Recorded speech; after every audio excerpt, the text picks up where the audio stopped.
Salut, c'est Teddy Riner. Aujourd'hui, nouvelle mission. Nous partons à la rencontre d'une personnalité qui s'est construite grâce au sport. Suspense, c'est dans l'enveloppe, c'est parti.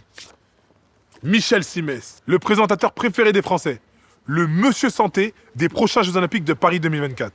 Le sport comme école de la vie, ça va forcément lui parler. Allez, suivez-moi, on va aller dans un lieu qui lui tient à cœur. C'est parti.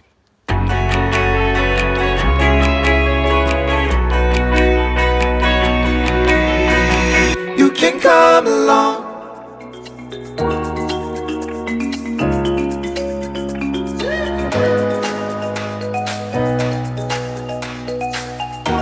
Magnifique!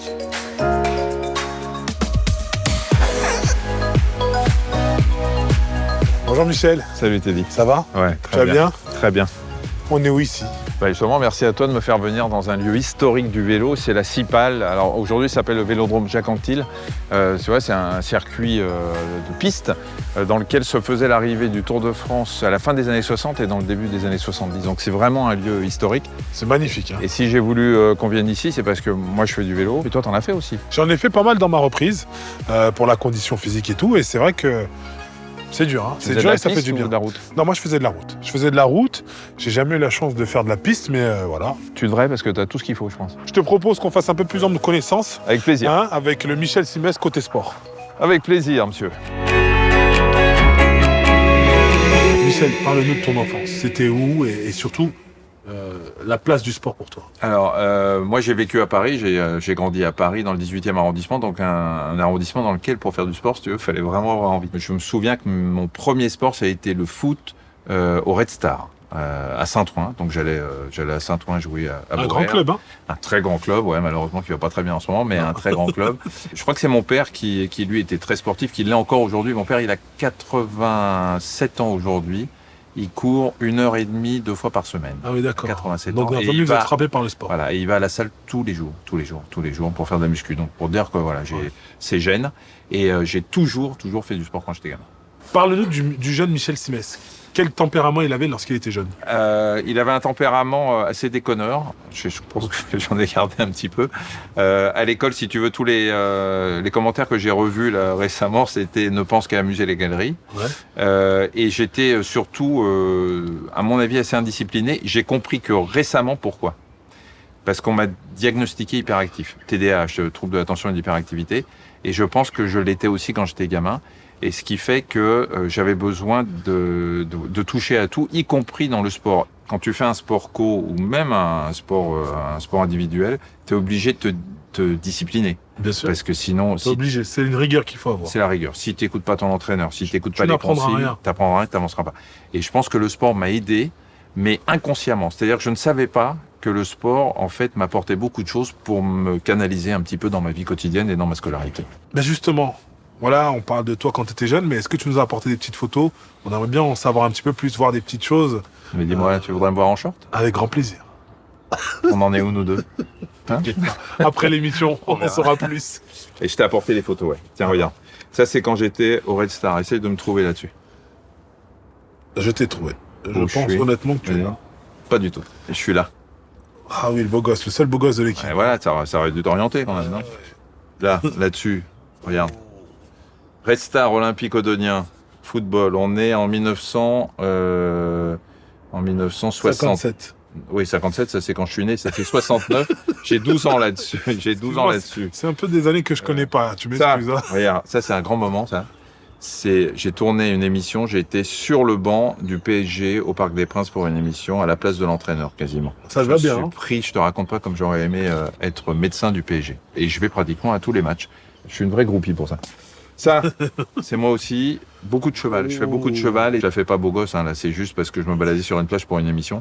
Mais C'était où ça? en Australie, ça. C'est beau. Et le cheval, ça j'en ai fait énormément quand j'étais gamin aussi. Ça, je crois que c'est la plus grande souffrance de ma vie Le Mont dans le Ventoux sport, le Mont Ventoux. Là, je suis sur les rampes du Mont Ventoux et je peux te dire qu'il doit rester 2 km et que je suis en train d'appeler ma mère là. Et ça, c'était pour une soirée déguisée. Je m'étais un peu préparé à la salle pour une soirée. C'est pas mal, mais j'étais jeune. Hein. Qu'est-ce que t'en penses? Non, mais non. Comment, mais non. Là, c'est Michel le cogneur. Hein? Ouais. Vas-y, oui, ça me va bien. J'avais rien à t'envier. Ah ouais, bah, je vois ça. Hein. Michel, depuis maintenant 30 ans, tu te démultiplies. La radio, la télé. Et malgré ça, on voit que le sport a toujours une place essentielle dans ta vie. Oui, ça a une place essentielle parce que effectivement, je fais beaucoup de choses. J'ai des journées très très remplies. Et si je n'ai pas ce sas de décompression qui représente le sport, mais ça peut être prendre mon vélo pour aller tourner à Longchamp pendant 2 heures. Ça peut être, j'ai un vélo d'appartement chez moi, je peux aller faire de la salle. J'ai besoin de ça parce que quand je ne fais pas de sport pendant 15 jours, je suis fatigué, mais tu peux pas savoir comment. C'est mon équilibre. T'en es où sur le plan de la condition physique là en ce moment? Ça va. Je pense sur une échelle de 100, je suis à 120. T'es à 120? Ouais. Les abdos, ça va? Moyen. C'est en devenir. Okay, ouais, c'est en devenir. Eh ben viens, je vais te montrer un truc pour t'aider à devenir, justement. Ok. Allez, c'est parti. Qu'est-ce que c'est ça, Michel? C'est ce qu'on appelle des Swiss balls. Tu connais ça? Tu fais jamais bien l'exercice? sûr. Enfin, non, on s'assoit beaucoup dessus, quoi. Vas-y, qu'est-ce que tu fais, toi? Tiens, regarde. Voilà. Et tu prends un verre. Voilà, et pour puis aller je manger. parle. Voilà, normalement... Normalement, il est un peu plus gonflé que ça, normalement. Et moi, je fais des exercices comme ça. J'en ai un chez moi et dans mon bureau. Et c'est un patineur de vitesse qui m'avait expliqué que pour se muscler les abdos profonds, il se mettait là-dessus et puis, tu vois, il faisait des exercices comme ça. Voilà. Il faut se tenir, il faut lever les pieds et les mains. Et simplement, le fait de faire... Tiens, regarde, tu vois que c'est pas si facile. Je suis bien, là. Voilà. Tu fais comme ça. Comme ça? Ça marche bien, ouais. Et voilà, tu fais ça et je peux te dire que quand tu restes un petit moment, ça brûle. Ça commence à brûler un peu. Moi, je le fais aussi au bureau et je remplace mon fauteuil de bureau par un Swiss ball sur lequel je reste assis. Je fais pas cet exercice-là, mais le simple fait d'être dans une position instable et de taper sur ton clavier fait que tu vas solliciter tes muscles profonds sans même t'en rendre compte. D'accord. Voilà, c'était mon petit exercice. Je suis Ok. content d'avoir appris un truc aux champions du monde et champions olympiques de judo. Je te dis ça, je dis rien. Tu m'as testé au Swiss Ball, maintenant je vais te tester sur mon quiz si je t'ai dit. Si je te dis judo. Si tu me dis judo, je te dis ceinture bleue et arrêt du judo parce que j'en avais marre de me prendre débranlé par un de mes copains qui était beaucoup plus fort que moi. Si je te dis rugby. Moi, il y avait une époque que j'ai adorée, c'est celle des nœuds-papes du Racing, parce qu'il y avait à la fois le sport et ses exigences, et puis l'esprit, un esprit déconneur que j'adorais. Si je te dis Adrien Cornbeu. Ah, si tu me dis Adrien Carambeu, je lève la tête pour regarder quel temps il fait là-haut. Si je te dis Tour de France. Tour de France, l'incroyable expérience que j'ai eue en montant dans la voiture du médecin du Tour de France et en suivant une étape et en me disant que ce que les mecs faisaient, c'était inhumain, mais vraiment inhumain. Et pour le médecin que je suis, c'était, je me disais, mais comment ils arrivent à monter aussi vite une côte? Et les gars souffraient, ils venaient à la voiture du médecin en pleurant parce qu'ils avaient mal. Ton meilleur souvenir de sport, c'est quoi? C'est étrangement, c'est un moment qui n'a aucune importance. C'est le jour où je jouais en équipe réserve à Saint-Cloud. Je devais avoir 17 ans. Tu étais sur le banc? Non, je jouais en équipe. Je jouais dans l'équipe réserve. Et, Tu faisais quoi? Tu ramassais les serviettes? Non, je jouais à mon poste. Okay. J'ai même joué avant-centre ce jour-là. Et je sais qu'à l'issue de ce match, j'ai été convoqué avec l'équipe première de Saint-Cloud. Et quand tu joues au foot et que d'un coup, tu es convoqué avec la meilleure équipe plutôt qu'avec la réserve, bah ouais, je comprenais pas. Et puis je me disais, oh, c'est génial, je dois être un bon footballeur. Ouais. C'est un moment qui... Et pourtant, c'était pas un match, c'était pas une compète, pas une coupe. Non, mais c'est une fierté. Voilà, une fierté qui m'a permis de passer un niveau. Super. La piste, qu'est-ce qu'on fait? Qu'est-ce qu'on fait? Bah, tu vas prendre ton short, tu vas prendre tes chaussures, tu vas prendre ton vélo, puis on va faire quelques tours, tu vas voir. Puis on va essayer de monter un petit peu, là. Bon, bah, ok. Il est trop petit. Il est trop petit, mais je suis sûr que tu... vrai Attends, tu peux arrêter avec les cuisses Je pense que dalle, j'ai tu pas vois. les bonnes chaussures. Non, mais t'as les bonnes cuisses, alors je suis pas très inquiet. Qu'est-ce que tu veux que je fasse? Tu fais avec moi? Vas-y, Non. mets-le. De quoi? Mets ton casque et viens tourner avec moi. Avec ça? Mais oui, avec ça, viens, c'est plus sympa. Allez. Je vais pas faire les tours tout seul. Vas-y, je te le tiens, mets ton casque. Tu me suis doucement. Tu vas trop vite. Ouais. Michel, attends-moi. Viens. Viens, mon bichon.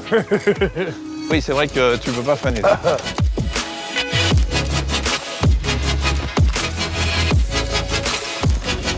Tu te mets en aspiration, en fait. Bah non, mais je te suis.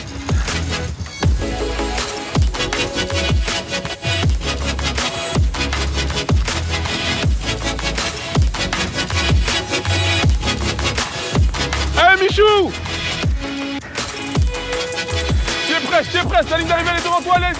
On lâche pas, ciao. Je suis fier de toi. Médecin, tapis 2.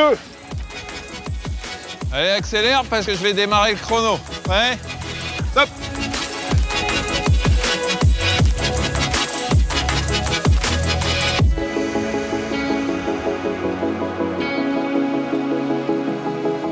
Fais pas de batte quand même. Stop. Oh putain, 49. 49, 72. Ah, c'est pas mal. Tu m'as battu. De 3 secondes. J'ai fait 52 ou 54 52. 52. Écoute, moi, tu vas pas savoir que je suis content d'avoir fait que 3 secondes de plus que toi. C'est vrai? Mais tu vas pas savoir.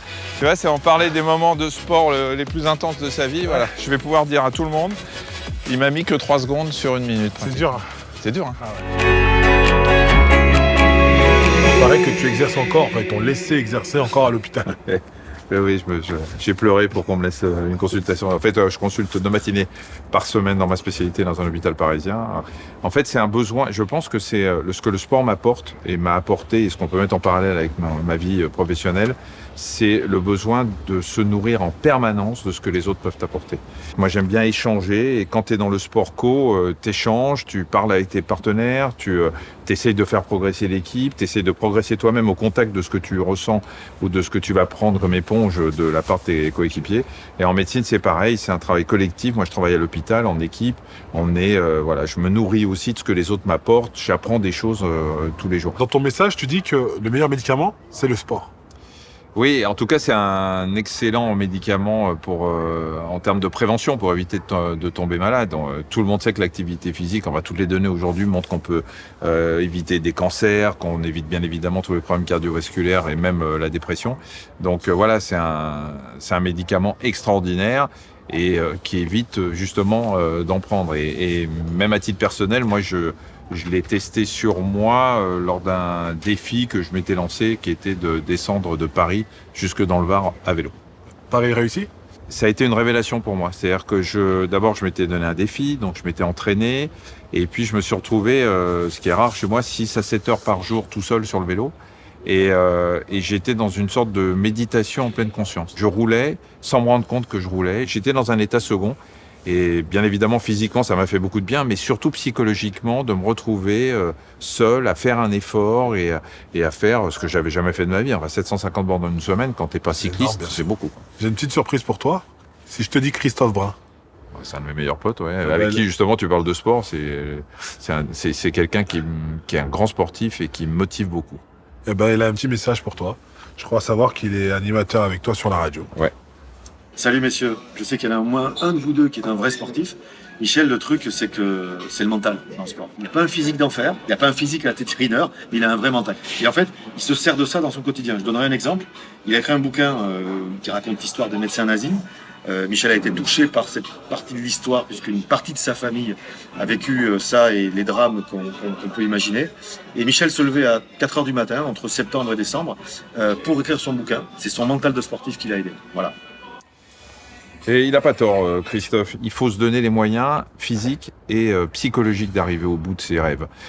C'est ce que tu as fait, sinon t'aurais jamais, tu serais jamais le meilleur judoka de toute l'histoire du judo. Le bouquin, j'avais très envie de l'écrire, j'y arrivais pas parce que c'était très douloureux pour moi d'écrire ce livre.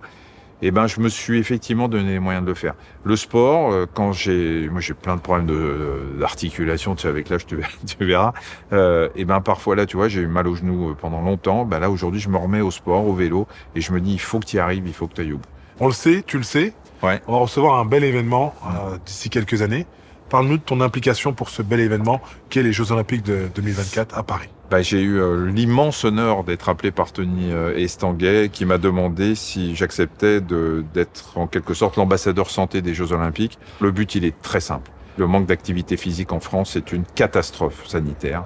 Il y a plus de la moitié des Français qui ne bougent pas. Et le but, c'est que pendant les 5 ans qui nous séparent des Jeux, c'est de motiver les Français pour faire en sorte qu'en 2024 et après, parce qu'il y a la notion d'héritage, les Français se bougent, comprennent l'intérêt de se bouger et qu'on leur donne les moyens de se bouger. Donc on va essayer pendant ces 5 ans de changer l'état d'esprit des Français et de faire en sorte que la France devienne un pays sportif et non plus un pays sédentaire.